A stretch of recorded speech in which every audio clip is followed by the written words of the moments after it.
Harriet the hippo was so hungry.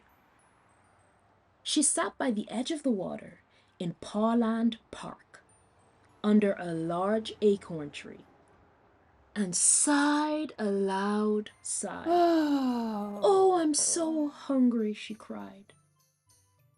Harriet hadn't eaten for 5 hours, but to hippos that felt like 5 long days. Not to mention that the hot August sun was beating down on her, making her tired and unable to catch some food. This was the case for most of the animals at Pawland Park during the hot summer months. Many of them remained hungry and thirsty while they hid under the shade in the afternoons when the sun was extra high and extra hot. I feel like I'm going to pass out from this terrible hunger. If only someone could help me find some food, she said. Harriet got the fright of her life as she saw Susie the squirrel peek out from a hole in the acorn tree.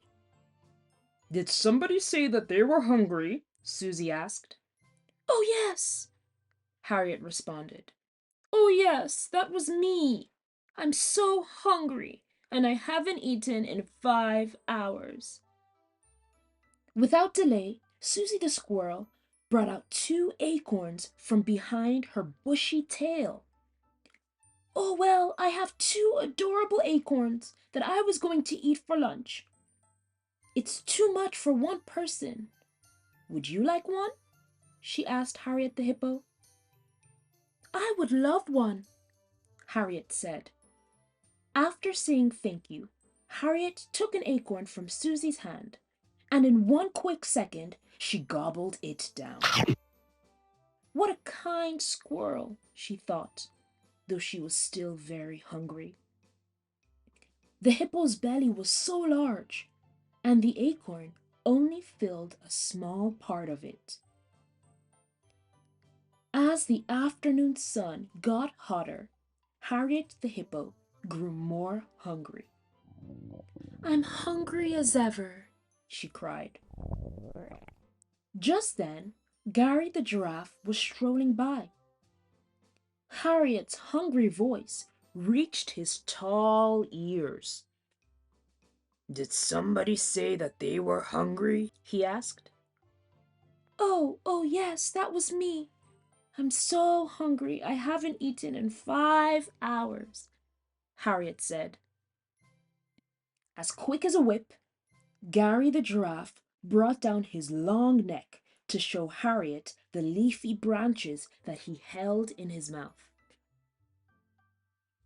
I have some delicious greens here, and they are too much for one person. Would you like some? Yes, please.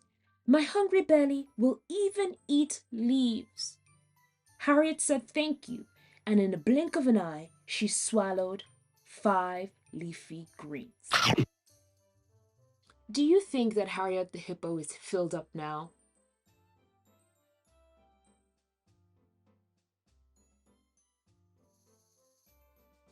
No way. I think she will still be hungry. Yeah! After a few leaves and 1 acorn, I would still be hungry.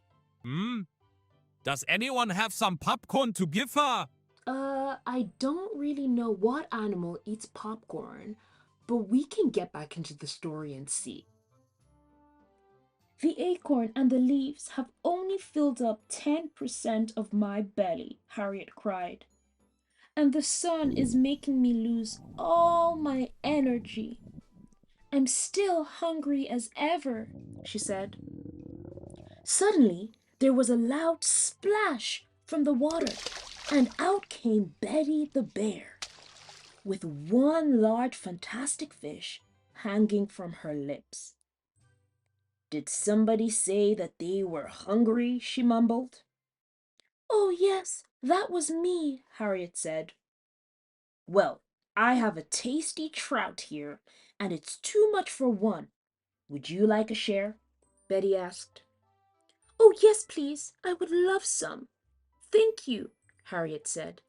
Betty gave Harriet more than half of the fish, and soon Harriet was licking her lips after savoring all the delicious flavor of the tasty trout.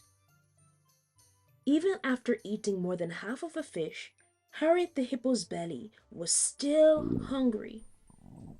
"The sun is making me weak, and I need food for more energy," she cried. Wow! She's still hungry? Yeah, she's still hungry. Are there particular times during the day that you feel the most hungry or you feel hungry the most? When I wake up, I am always hungry. Yeah, me too, Caleb. When I wake up, I'm usually very hungry. I think I would be most hungry in the mornings. Sometimes when it's time for bed, I get really hungry. Yeah, I completely understand that. Sometimes that's the same with me too. What about you guys?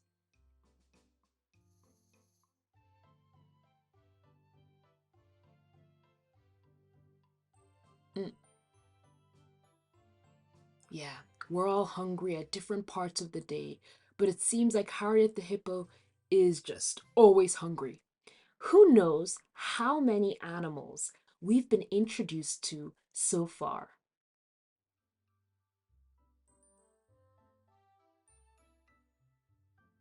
Wasn't it 4? Yes, yes, good job. The answer is four.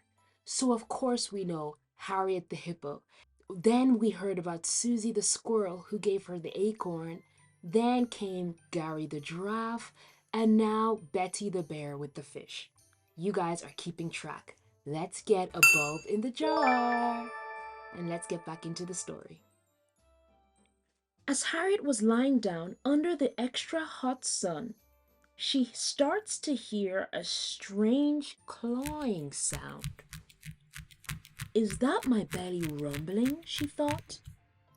As she looked around to see where the sound was coming from, she sees a hole forming in the ground, and some moments later, Felix the fox pops his little head out from underground.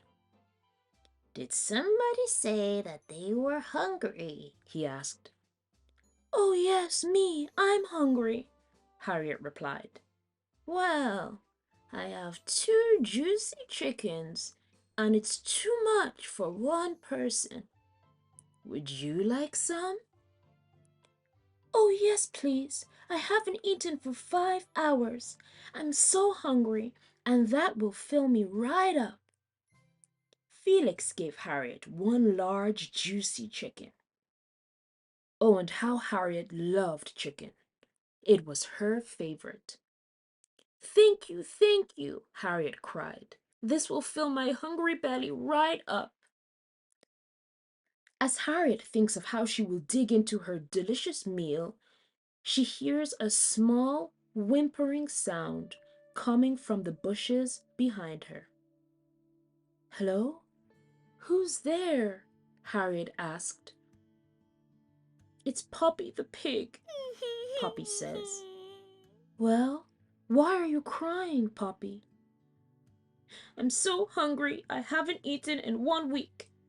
The sun has been too hot for me to search for food. I heard you eating the delicious acorn, and the greens, and the leaves, and fish, and I can no longer hold myself as I smell the juicy chicken."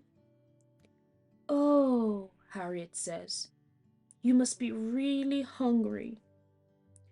Harriet remembers how hungry she was before all the generous animals shared their food with her. She couldn't imagine not eating for a whole week. She looked down at the chicken and said to Poppy, "This is too much for me. Would you like it?" Poppy the pig could not believe her ears. "Oh, yes, please," Poppy said with delight. "I'm hungry as ever." Poppy came towards the edge of the water and thanked Harriet for her generosity as she gobbled up the whole chicken. Her pig belly was now full, though Harriet's hippo belly was not. Together as friends, they stayed under the shade of the tree as they waited for the cool night to come along. Harriet was still not yet full, but she knew that being kind was more important than her hungry belly. She also knew that things were shared with her to show her how to share with others. So that's the story of Harriet the hippo and her hungry belly.